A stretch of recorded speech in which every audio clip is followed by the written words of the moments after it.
దీపావళి పండగ ఎప్పుడని చెప్పి చాలామంది ధర్మ సందేహం అడుగుతున్నారు. 2 రోజులు వచ్చిన పంతులు గారు ఒక్కొక్కరు ఒక్కోలాగా చెప్తున్నారు. ఎట్లా, ఎప్పుడు, ఏమిటని ప్రతి ఒక్కరు తెలుసుకోండి. అక్టోబర్ నెల 19వ తారీఖు ఆదివారము నరక చతుర్దశి.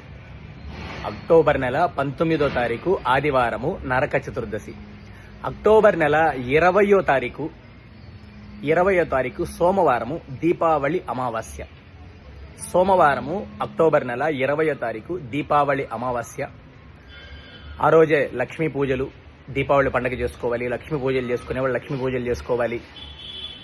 హారతులు కొన్ని ప్రాంతాల్లో కొంతమంది హారతులు ఆనవాయితీ ఉంటుంది. హారతులు ఇచ్చుకునేవారు ఆ రోజు హారతులు ఇచ్చుకోవాలి.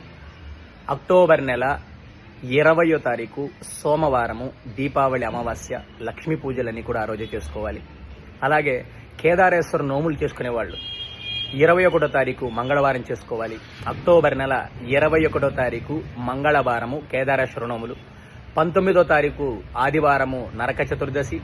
20వ తారీఖు సోమవారము దీపావళి అమావాస్య. లక్ష్మీ పూజలు, హారతులు ఇచ్చుకునేవారు హారతులు ఇచ్చుకోవడం, లక్ష్మీ పూజలు చేసుకునేవారు, దీపావళి పండుగ సెలబ్రేషన్స్.